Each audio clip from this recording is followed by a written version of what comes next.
আজ আমরা দেখতে চলেছি 2025 সালে মুক্তিপ্রাপ্ত একটি ফ্যান্টাসি মুভির গল্প, যেখানে অসাধারণ শক্তিশালী এক যোদ্ধা ফিনিস্ট দুঃসাহসী সব অভিযান আর ভয়ঙ্কর সব দানবদের পরাজিত করাই যার নেশা। হঠাৎ তার জীবনে ঘটে যায় এক দুর্ঘটনা। রূপকথার গল্পের মতো হারিয়ে ফেলে সেই রাজকন্যাকে, যাকে প্রথম দেখাতেই সে ভালোবেসে ফেলেছিল। আর সব হারিয়ে যখন তার জীবন একেবারে দুর্বিষহ হয়ে ওঠে, এমন সময় এক বিজ্ঞানী তাকে খুঁজে পায়। আশ্চর্য সব উদ্ভাবনী ক্ষমতা নিয়ে হাজার বছর ধরে বেঁচে আছে সেই রহস্যময় বিজ্ঞানী। কিন্তু কিভাবে সে বেঁচে আছে এতটা বছর, আর এত সব আধুনিকতার রহস্যই বা কি? আর সেই হারিয়ে যাওয়া রাজকন্যা, তারই বা কি হলো? এই সবই আমরা জানবো আমাদের আজকের গল্পে। রুশ লোককথার উপর নির্মিত গল্পটিতে যুক্ত হয়েছে আমাদের প্রাচ্যের সংস্কৃতি আর রহস্যে মোড়ানো সব যান্ত্রিক আধুনিকতা। তো চলুন গল্পটি শুরু করা যাক। আজ আমরা যে সময়ের কথা বলছি, বেলগেরিয়াতে ফিনিস ছিল সে সময়ের সবচেয়ে শক্তিশালী যোদ্ধা এবং সাহসী বীর। আজও ফিনিস তার সহকারী অ্যান্ডিকে নিয়ে এসেছে তার নিজ রাজ্যের এক জঙ্গলে। সে এসেছে বিশাল এক রাক্ষসী শূকরকে ধরতে। তবে এটি কোনো সাধারণ শূকর নয়, বাদুড়ের মতো পাখাওয়ালা অদ্ভুত এক প্রাণী। শূকরটি প্রতিদিনই গ্রামবাসীদের ফসলের ক্ষেত নষ্ট করে। জঙ্গলে পৌঁছানোর পর ফিনিস তার সহকারী অ্যান্ডিকে বলে, পুরো বেলগেরিয়া রাজ্যের ছেলে থেকে মেয়ে, ছোট থেকে বড় সবাই আমার ভক্ত। তাই খুব তাড়াতাড়ি এই দানব শূকরটিকে পরাজিত করে সেখানে ধরে নিয়ে যেতে হবে। এই বলে ফিনিস তার অস্ত্র হাতে নিয়ে ঘুমিয়ে থাকা শূকরটিকে আক্রমণ করতে শুরু করে। কিন্তু দানব প্রাণীটির গায়ে আঘাত করা মাত্রই ফিনিস নিচে পড়ে যায়। অন্যদিকে খাবার খেতে খেতে অ্যান্ডি সবই দেখছিল। ফিনিস্টের একের পর এক প্রচেষ্টা ব্যর্থ হতে দেখে অ্যান্ডি এগিয়ে আসে এবং তার হাতে থাকা বর্ষাটি শূকরের নাকের ভেতরে ঢুকিয়ে দেয়। আর ধারালো বর্ষা নাকে আঘাত করতেই জেগে ওঠে সেই ঘুমন্ত শূকর। আর প্রচন্ড ক্ষিপ্রতায় সে অ্যান্ডির দিকে এগিয়ে যেতে শুরু করে। ফিনিস্ট এসে তার সমস্ত শক্তি দিয়ে শূকরটিকে থামানোর চেষ্টা করতে থাকে, কিন্তু শক্তিশালী প্রাণীটি তাকে আকাশে ছুঁড়ে মারে। আর পর মুহূর্তেই ফিনিশ সেই শূকরের পিঠে আছড়ে পড়ে। এবার অদ্ভুত প্রাণীটি তার ডানা মেলে আকাশে উঠতে শুরু করে। এটা দেখে অ্যান্ডি একগাছা দড়ি ফিনিস্টের দিকে ছুঁড়ে মারে, আর প্রাণীটি পাহাড় পর্বত পেরিয়ে লোকালয়ের দিকে যেতে থাকে। উড়ন্ত শূকরের উপরে দাঁড়িয়ে ফিনিশ সেই দড়ি দিয়ে শূকরের ডানা দুটি একে একে বেঁধে ফেলে এবং তাকে তার নিয়ন্ত্রণে নিয়ে নেয়। আর কিছু দূর যেতেই ফিনিস্টের গ্রাম দেখা যায়। শূকরটি যখন তার গ্রামের উপর দিয়ে উড়ে যেতে চাইছিল, ফিনিস তার ডানায় বাঁধা দড়িটি টেনে ধরে। ফলে শূকরটি উড়তে না পেরে নিচে পড়তে শুরু করে আর ফিনিস্টের গ্রামের মাঝখানে আছড়ে পড়ে।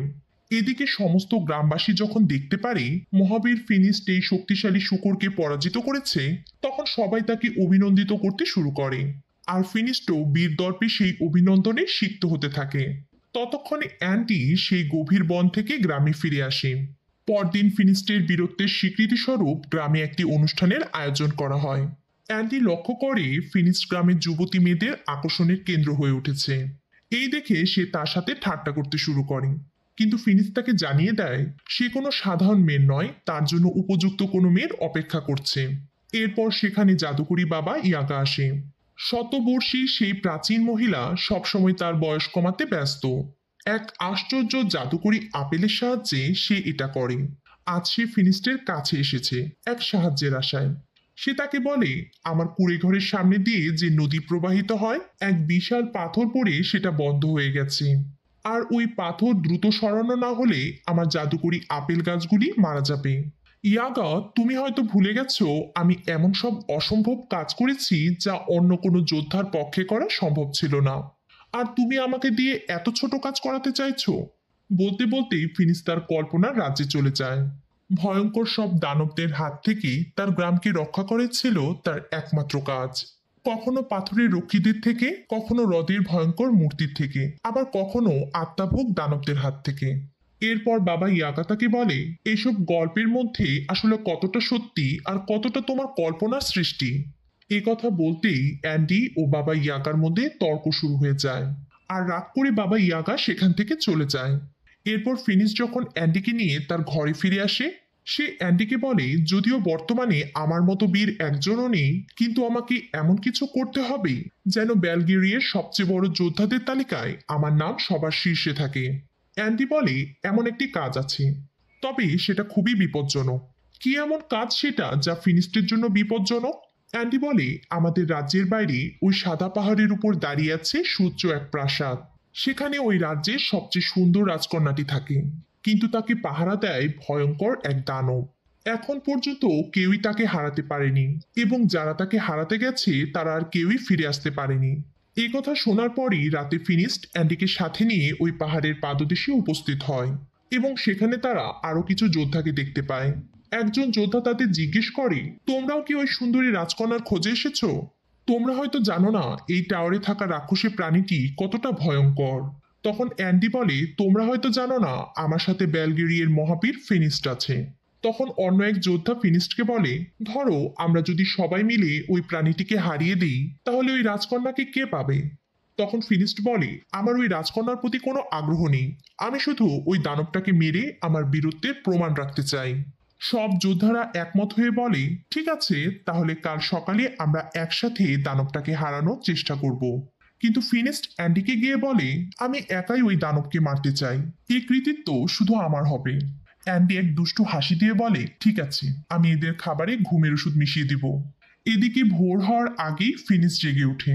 তখনও সবাই গভীর ঘুমে আচ্ছন্ন। আর সেই সুযোগে ফিনিশ সেই টাওয়ারের দিকে এগিয়ে যায়। সাদা পাহাড়ের উপর দাঁড়িয়ে থাকা সেই রহস্যময় টাওয়ারে প্রবেশ করতেই এক সুরেলা কণ্ঠ ভেসে আসে। আরো একটু সামনে আসতেই সে এক অপরূপ সুন্দরী রাজকন্যাকে দেখতে পায়। সেই রাজকন্যা তাকে জিজ্ঞেস করে, তুমিও কি এখানে মরতে এসেছো? কিন্তু ফিনিস্ট উত্তর দেয়, না, আমি তোমাকে ওই দানবের হাত থেকে মুক্ত করতে এসেছি। এ কথা শোনার সাথে সাথেই মেয়েটি ভেতরের দিকে দৌড়ে যায়। আর মেয়েটিকে থামানোর জন্য ফিনিস্ট তার হাত ধরে ফেলে। আর পেছন থেকে হঠাৎই এক সাপ ফিনিস্টের উপর আক্রমণ করে। ফিনিস্ট ওই সাপের সাথে লড়াই করতে শুরু করে, কিন্তু কিছুক্ষণ পর বোঝা যায় এটি কোনো সাধারণ সাপ ছিল না, এটি ছিল সেই দানবের লেজ, যার খোঁজে ফিনিস্ট এখানে এসেছিল। এটি দেখে ফিনিস্ট প্রথমে ওই দানবটির উপর আক্রমণ করে, কিন্তু যখন কিছুতেই পেরে উঠছিল না, তখন সে ওই দানবের সাপের মতো দেখতে লেজটি ধরে ফেলে এবং নিজের সমস্ত শক্তি দিয়ে সাপের মুখ ছিঁড়ে ফেলার চেষ্টা করে। তখন সেই সাপটি তার বিষ ফিনিস্টের চোখে ছিটিয়ে দেয়। এরপর থেকেই ফিনিস্ট আর কিছু দেখতে পারছিল না। আর যেহেতু সে কিছুই দেখতে পারছিল না, তাই সে তার পা দিয়ে নিজের অস্ত্র খুঁজে নিয়ে এদিক সেদিক আঘাত করতে শুরু করে।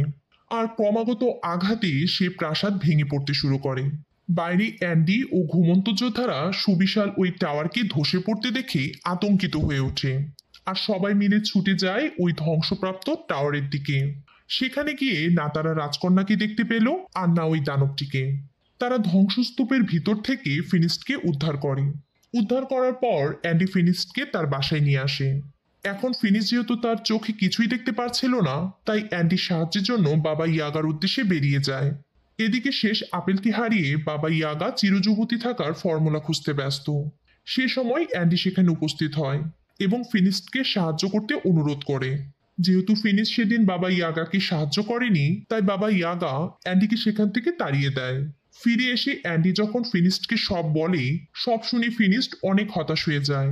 গ্রামের মানুষেরা ধীরে ধীরে তাকে ভুলতে শুরু করে এবং এই হঠাৎ অন্ধত্ব তার জীবনে এক অভিশাপ হয়ে নেমে আসে এবং তার জীবনকে একেবারে দুর্বিষহ করে দেয়। তার কাছে কোনো কাজ না থাকায় তার সহকারী অ্যান্ডিও তাকে ছেড়ে চলে যায়। আর এখান থেকে শুরু হয় গল্পের এক নতুন মোড়। একদিন ফিনিস যখন কোনো খাবার না পেয়ে হতাশ হয়ে বাজারে বসেছিল, সে সময় বাবা ইয়াগা তার কাছে আসে এবং তার ঝুড়িতে থাকা সমস্ত খাবার সে ফিনিস্টের ঝুড়িতে রেখে দেয়। তারা দুজন কথা বলতে যাবে, ঠিক এমন সময় একদল ডাকাত গ্রামে আক্রমণ করে। বাজারে হঠাৎই আতঙ্ক ছড়িয়ে পড়ে, আর ডাকাতেরা গ্রামের সাধারণ মানুষদের আক্রমণ করে তাদের বন্দি করতে থাকে। এরপর তারা ফিনিস্টকে আক্রমণ করে, আর ফিনিস তার বুদ্ধি ও শক্তি দিয়ে তাদের প্রতিহত করতে থাকে। চোখে না দেখেও সে তাদের সাথে অসাধারণ লড়াই করছিল, কিন্তু এক হঠাৎ আঘাতে সে তার জ্ঞান হারিয়ে ফেলে। পরবর্তী দৃশ্যে আরব সাগরের বুকে আমরা সেই ডাকাতদের জাহাজ দেখতে পাই। সেখানে বাবা ইয়াগা, ফিনিস সহ আরো কিছু গ্রামবাসীকে বন্দি করে রাখা হয়েছে। বাবা ইয়াগা তার হাতে সঞ্চিত পানির এক জাদুকরী ঝাপটা ফিনিস্টের মুখে ছুঁড়ে মারে। বন্দি ফিনিস তার জ্ঞান ফিরে পায়। আর ঠিক তখনই সবাইকে অবাক করে দিয়ে মুক্ত অ্যান্টি জাহাজের নিচে নেমে আসে। কাছে এসে সে জানায়, তোমাদের উপর নজর রাখার শর্তে তারা আমাকে মুক্ত করেছে। এরপর সে তার কাছে থাকা একটি সোনার প্রদীপ বের করে আনে এবং বলে, এটা আমি ডাকাতদের কাছ থেকে চুরি করেছি। এটা বলেই সে প্রদীপটি পরিষ্কার করতে শুরু করে। আর ঠিক তখনই তার ভেতর থেকে ধূলিময় এক জিন বেরিয়ে আসে। জাহাজের পাটাতনের ওই ছোট্ট কোটরে মুক্ত হয়েই সে চিৎকার করতে শুরু করে। জিনের ক্রমাগত চিৎকারে এক ডাকাত নিচে নেমে আসে, আর নিচে আসতেই জিন তাকে এক ঘুষি মেরে বাইরে ফেলে দেয়। এবার জিন ছুটে আসে ফিনিস্টের দিকে, সে তাকে ছুঁড়ে ফেলে দেয়। আর ফিনিস্ট মাটিতে লুটিয়ে পড়া মাত্রই জিন তার মালিক অ্যান্ডিকে খুঁজে পায়। সে তার কাছে তার ইচ্ছার কথা জানতে চায়। ভীত অ্যান্ডি তাকে আবারও ওই প্রদীপে ফিরে যেতে বলে। জিন তার মালিকের আদেশ অনুসারে আবারও প্রদীপে ফিরে যায়। এদিকে সবকিছু শান্ত হয়ে এলে জাহাজের এক ডাকাত নিচে নেমে আসে এবং সে অ্যান্ডির কাঁধে তলোয়ার রেখে তার কাছে থাকা প্রদীপটি নিয়ে নেয়।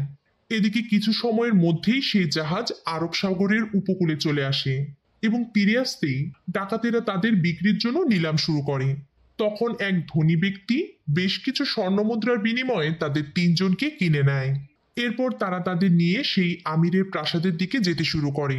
ফিনিস্ট আমিরের কর্মীর কাছে জানতে চায়, আমির আমাদের দিয়ে কি করাবে? তখন তাদের সাথে থাকা এক উট মানুষের মতো কথা বলতে শুরু করে। আমির আনারিফ এক মহৎ ব্যক্তি, সে আমাকেও তোমাদের মতো কিনে এনেছিল। এদিকে সমস্ত লোক লোকালয় পেরিয়ে এক বিস্তীর্ণ বালুকাময় মরুভূমি পাড়ি দিয়ে তারা ওই আমিরের প্রাসাদের সামনে চলে আসে। আর প্রাসাদের ভেতরে আসতেই প্রাসাদের কারুকার্যময় সৌন্দর্য ও আধুনিক সব রোবট প্রাণীদের কাজ করতে দেখে তারা সবাই অবাক হয়ে যায়। তারপর আমির তাদের বলে, এমনিতে আমি সবাইকে মুক্ত করে তাদের গ্রামে পাঠিয়ে দিই, তবে আমি তোমাদের বিশেষ ক্ষমতার কথা শুনেছি, তাই আমি চাই তোমরা আমাকে সাহায্য করো এবং এই রাজ্যের জনগণের সমস্যা সমাধান করো। রাতে তারা যখন খাবার খাচ্ছিল তখন আমির তার রোবট কচ্ছপদের দিয়ে তাদের জন্য আরো মজাদার খাবারের ব্যবস্থা করে। ইয়াগা প্রশ্ন করে, এটা কি কোনো জাদু? আমির বলে, না, এরা আসলে আমার তৈরি এক ধরনের যান্ত্রিক রোবট। প্রায় 1000 বছর, সঠিকভাবে বলতে গেলে 936 বছর ধরে আমি এই প্রজেক্টে কাজ করছি। ইয়াগা জানতে চাই, এত বছর কিভাবে সম্ভব? আমির জানায়, আমি একজন উদ্ভাবক ও রসায়নবিদ। সে তাদেরকে তার গবেষণাগার ঘুরে দেখার আমন্ত্রণ জানায়। তার গবেষণাগার যেন সব আশ্চর্য ও অদ্ভুত জিনিসে ভরপুর। সে তাদেরকে এক হলদে রঙের রসায়ন দেখায়, যা খেলে বয়স আর বাড়ে না। তারা আমির আনারিফের ব্যাপারে যতই জানছে ততই যেন অবাক হচ্ছে। এবার সে ফিনিক্সকে একটি চশমা পরিয়ে দেয়, আর পর মুহূর্তেই ফিনিক্স সবকিছু দেখতে শুরু করে। আবেগে আপ্লুত ফিনিক্স খুশি হয়ে আমিরকে জড়িয়ে ধরে এবং বলে, আমি আপনার জন্য সবকিছু করতে পারি। আনারিফ বলে, এ সবকিছুই বিজ্ঞানের জন্য সম্ভব হয়েছে, আর যেসব জাদুর জিনিস মানুষের ক্ষতি করে তা ধ্বংস করার জন্য আমি এই বিশেষ মেশিনটি বানিয়েছি। এই বলে সে ওই জাদুর প্রদীপ বের করে আনে আর বলে, আমি এটা ডাকাতদের কাছে পেয়েছি। বাকিরা ভয় পেয়ে সতর্ক অবস্থান নিলেও আমির প্রদীপ ঘষা দিয়ে সেই মেশিনের উপরে রাখে। এবারও সেই জিন বাইরে বেরিয়ে আসে ঠিকই, কিন্তু কিছু করার আগেই আমি সেই মেশিন চালাতে শুরু করে। আর পদ্ম ফুলের মতো দেখতে মেশিনটিও সেই জিনকে তার ভেতরে টেনে নেয়। আমির বলে, দেখো, আমি এই দুষ্ট জিনকে শেষ করে দিয়েছি, এখন আর কোনো ভয় নেই। রাতে তারা যখন বিশ্রাম নিচ্ছিল, আমিরের যান্ত্রিক কবুতর একটি বার্তা নিয়ে আসে। ফিনিস্ট বলে, এতে কি লেখা আছে? আমির বলে, সিংহের মতো মুখ আর সাপের মতো লেজওয়ালা এক রাক্ষসী প্রাণী আমাদের রাজ্যে দেখা গিয়েছে। সে খুবই বিপজ্জনক এবং অনেক মানুষকে হত্যা করেছে। আমাদের তাকে ধরতেই হবে। সব শুনে ফিনিস্ট বলে, কাজটি আপনি আমার উপর ছেড়ে দিন। ভোরে ইয়াগা বিজ্ঞানী ল্যাবে বয়স কমানোর সেই ঔষধ খুঁজতে যায়, কিন্তু সেই রসায়নটি খুঁজে পাওয়ার আগেই বিজ্ঞানী ল্যাবে চলে আসে এবং লুকিয়ে থাকা ইয়াগাকে বলে, যদি তোমরা সেই দানব প্রাণীটিকে ধরে নিয়ে আসতে পারো তাহলে আমি বয়স কমানোর সেই আশ্চর্য রসায়নটি তোমাকে দিয়ে দেব। সকালে সবাই যখন অভিযানের প্রস্তুতি নিচ্ছিল তখন বিজ্ঞানী তার বানানো একটি যন্ত্র দেখিয়ে বলে, এর সাহায্যে তোমরা খুব দ্রুত সেই পাহাড়ে পৌঁছে যেতে পারবে এবং সেই প্রাণীটিকে এই যান্ত্রিক বাক্সে ধরে নিয়ে আসতে হবে, কারণ আমি তাকে জীবিত চাই। ফিনিস্ট হেসে বলে, সেই প্রাণী তো বিশাল বড়। বিজ্ঞানী জানায়, তুমি যখন প্রাণীটির খুব কাছাকাছি চলে আসবে তখন বাক্সের এই চাবিটি তুলে দিলেই তা খুলে বড় হয়ে যাবে। এদিকে বিজ্ঞানীর রোবট কচ্ছপেরা ফিনিস্টের বর্ম ও অস্ত্র নিয়ে আসে। সে তাকে জানায় সে ফিনিস্টের অস্ত্রটিকে আধুনিকতার ছোঁয়া দিয়ে আরো উন্নত করে দিয়েছে। এরপর তারা সবাই মিলে সেই যান্ত্রিক গোলকে বসে তাদের অভিযান শুরু করে। মুক্ত হয়ে যান্ত্রিক রোবটটি চক্রাকারে ঘুরতে শুরু করে আর দুর্গম সব স্থান পাড়ি দিয়ে অবশেষে তাদের সেই পাহাড়ে পৌঁছে দেয়। বিমান থেকে নেমেই তারা সেই দানব প্রাণীটির খোঁজ করতে থাকে। চলতে চলতে ফিনিস্ট অবশেষে সেই দানব প্রাণীটির পায়ের চিহ্ন দেখতে পায় এবং বুঝে যায় প্রাণীটি ওই গুহার ভেতরে আছে। ফিনিস্ট সেই বাক্সটি গুহার সামনে নিয়ে আসে এবং সেই চাবিটি তুলে দেয়, আর মুহূর্তেই সেই বাক্সটি একটি খাঁচায় পরিণত হয়। ফিনিস্ট অ্যান্ডিকে বলে এবার এই লিভার ঘুরিয়ে দিলেই খাঁচা খুলে যাবে। এই বলে সে ওই গুহার ভেতরে প্রবেশ করে এবং নিজের অস্ত্রের সাহায্যে ওই দানব প্রাণীটিকে আক্রমণ করতে শুরু করে। লড়াইয়ের এক পর্যায়ে সে তার অস্ত্রের টানে গুহার বাইরে বেরিয়ে আসে, কিন্তু এক গাছের সাথে ধাক্কা খেয়ে সে তার জ্ঞান হারিয়ে ফেলে। ফিনিস্টের পিছন পিছন সেই দানব প্রাণীটিও গুহার বাইরে বেরিয়ে আসে, কিন্তু কিছু করার আগেই অ্যান্ডি সেই লিভার ঘুরিয়ে খাঁচাটি খুলে দেয়, আর মুহূর্তেই ওই বিশালাকার প্রাণীটিকে আশ্চর্য খাঁচাটি তার ভেতরে টেনে নেয়। আর এই সুযোগে তারা আবারও খাঁচাটি বন্ধ করে দেয়। এদিকে ফিনিস্টও তার জ্ঞান ফিরে পায়। এবার তারা সবাই মিলিয়ে প্রাসাদের দিকে এগিয়ে যেতে থাকে। চলতে চলতে দিন পেরিয়ে রাত নেমে আসে আর তারা বিশ্রাম নিতে শুরু করে। এদিকে সবাই যখন ঘুমিয়েছিল, খাঁচার ভেতর থেকে প্রাসাদে শোনা সেই সুরেলা কণ্ঠ ফিনিস্টের কানে ভেসে আসতে থাকে। কৌতূহলী হয়ে যখন সে খাঁচাটি খুলে দেয়, সে সেখানে প্রাসাদে দেখা সেই সুন্দরী রাজকন্যাকে দেখতে পায়। এদিকে খাঁচা খোলার শব্দে অ্যান্ডি ও ইয়াগা জেগে ওঠে। ফিনিস তাদেরকে সব খুলে বলে। ইয়াগা বুঝতে পারে এই রাজকন্যাই আসলে সেই দানব প্রাণী যে নিজের রূপ পরিবর্তন করতে পারে। তারা ফিনিস্টকে খাঁচা বন্ধ করে দিতে বলে। অন্যদিকে ফিনিস্ট সে রাজকন্যাকে মুক্ত করতে চায়। ফিনিস্ট রাজকন্যাকে মুক্ত করতে চাইলে ইয়াগা কৌশলে খাঁচাটি বন্ধ করে দেয়। ফলে ফিনিস্টও রাজকন্যার সাথে খাঁচায় আটকে যায়। ইয়াগা বলে চিরযুগতি থাকার রসায়নটি পেতে হলে আমাকে তাকে বিজ্ঞানীর হাতে তুলে দিতে হবে। এদিকে ফিনিস্ট মেয়েটির পরিচয় জানতে চায়। মেয়েটি তাকে জানায় সে অভিশপ্ত। এটি এমন এক অভিশাপ, যদি কেউ তাকে স্পর্শ করে তবে সে এক দানব প্রাণীতে পরিণত হতে শুরু করে। কিন্তু অকারণে আমি কারো ক্ষতি করি না, তাই আমি নিজেকে লোকচক্ষুর আড়ালে লুকিয়ে রাখি। তবুও মানুষ আমার পিছু ছাড়ে না। পরবর্তী দৃশ্যে আবারও বিজ্ঞানীকে দেখানো হয়। তার লোকজন এক কৃষককে ধরে নিয়ে আসে। তার কাছে ছিল এক আশ্চর্য বিড়াল, যার লেজ থেকে অন্ধকারে এক ধরনের আলো ছড়িয়ে পড়ত। বিজ্ঞানী সেই আশ্চর্য বিড়ালটি নিয়ে তার যান্ত্রিক মেশিনে দিয়ে দেয় এবং মেশিনটি তার সমস্ত প্রাণশক্তি শুষে নিয়ে তাকে এক রসায়নে রূপান্তরিত করে এবং বিজ্ঞানী সেই রসায়ন সংগ্রহ করে তার গোপন আস্তানায় রেখে দেয়। এটাই মূলত তার কাজ। এদিকে ইয়াগা ও অ্যান্ডি বন্দি ফিনিস্ট ও রাজকুমারীকে বিজ্ঞানীর কাছে নিয়ে আসছিল। খাঁচার ভেতরে ফিনিস্ট ও রাজকুমারী দুজন দুজনার প্রতি ভালো লাগা অনুভব করতে শুরু করে। এদিকে বিজ্ঞানী সেই জাদু রসায়ন তার রোবট কচ্ছপের ভেতরে ঢেলে দিচ্ছিল। মূলত এই জাদু রসায়নের মাধ্যমেই তার সব যান্ত্রিক রোবট চলাফেরা করতে পারে। এদিকে ইয়াগা ও অ্যান্ডি প্রাসাদে ফিরে এসে বিজ্ঞানীর সমস্ত কর্মকাণ্ড দেখে ফেলে এবং তারা বুঝে যায় সে সকল আশ্চর্য ক্ষমতা সম্পন্ন প্রাণীদের প্রাণশক্তি শুষে নিয়ে তার যান্ত্রিক মেশিনে ঢেলে দেয়। এসব দেখে ইয়াগা বলে আমরা তোমার গোপন সত্য জেনে গেছি। তখন বিজ্ঞানী তাদের বলে যারা আমার সত্য জেনে যায় তারা কেউই আর জীবিত থাকতে পারে না। এই কথা শোনা মাত্রই ইয়াগা ছুটে গিয়ে ফিনিস্টকে মুক্ত করে এবং তাকে সবকিছু জানিয়ে দেয়। এদিকে বিজ্ঞানী বাইরে বেরিয়ে আসে এবং তার রোবট কচ্ছপের সাহায্যে সবাইকে বন্দি করে ফেলে আর তার যান্ত্রিক মেশিন দিয়ে রাজকন্যার সমস্ত শক্তি বের করে নিতে চায়। এদিকে সবাই বুঝতে পারে অ্যান্ডি আবারও তাদের সাথে বিশ্বাসঘাতকতা করেছে। তখন বিজ্ঞানী তাদের জানায় মূলত অ্যান্ডি তাকে ফিনিস্টের ব্যাপারে জানিয়েছিল, তাই সে ওই ডাকাত পাঠিয়ে তাদেরকে ধরে এনেছে। এদিকে যান্ত্রিক মেশিনটি যখন সুন্দরী রাজকন্যার প্রাণশক্তি শুষে নিতে শুরু করে, তখন ফিনিস তার সর্বশক্তি দিয়ে তার দিকে এগিয়ে আসে এবং তার হাত ধরে ফেলে, আর মুহূর্তেই সেই রাজকন্যা দানব প্রাণীতে পরিণত হয়। একে একে সবকিছু ধ্বংস করে সে সেখান থেকে পালিয়ে যায়। আর সেই সুযোগে ফিনিস্ট ও ইয়াগাও কথা বলা উটটিকে সাথে নিয়ে পালাতে শুরু করে। এদিকে বিজ্ঞানী প্রাসাদের বেসমেন্টে গিয়ে এক বিশাল রোবট কচ্ছপকে চালাতে শুরু করে এবং যখন সে ওই বিশাল কচ্ছপটিকে প্রাসাদের মাটি ফুঁড়ে বাইরে নিয়ে আসে, প্রচন্ড আঘাতে পুরো প্রাসাদটি ভেঙে পড়ে। এদিকে বিজ্ঞানীর বিশাল কচ্ছপটিকে দেখে ফিনিস্ট ও ইয়াগা পালাতে শুরু করে। বিজ্ঞানী এবার তাদের উপর বোমা দিয়ে হামলা করতে শুরু করে, আর পরক্ষণেই বিজ্ঞানী তার কৌশল পরিবর্তন করে আর হঠাৎই সে তার বিশালাকার রোবট কচ্ছপটি নিয়ে ইয়াগার সামনে চলে আসে। আর সামনে আসতেই বিশালাকার রোবট কচ্ছপটি ইয়াগার সমস্ত জাদুশক্তি শুষে নিতে শুরু করে। ইয়াগাকে প্রচন্ড যন্ত্রণায় চিৎকার করতে দেখে অ্যান্ডি মেশিনটি বন্ধ করে দেয়। এটা দেখে বিজ্ঞানী রেগে গিয়ে অ্যান্ডিকে লাথি মেরে রোবট মেশিনের বাইরে বের করে দেয়। এদিকে ফিনিস্ট নিজের অস্ত্রের সাহায্যে কচ্ছপটির পিঠে উঠে আসে। বুঝতে পেরে বিজ্ঞানী কচ্ছপটির মাথা দিয়ে ফিনিস্টকে আক্রমণ করে। এতে ফিনিস্টের চশমা খুলে নিচে পড়ে যায় এবং সে আবারও তার দৃষ্টিশক্তি হারিয়ে ফেলে। এদিকে ইয়াগা তার প্রাণশক্তি হারিয়ে এক বৃদ্ধায় পরিণত হয়। প্রাণপ্রিয় সৌন্দর্য হারিয়ে সে কান্নায় ভেঙে পড়ে।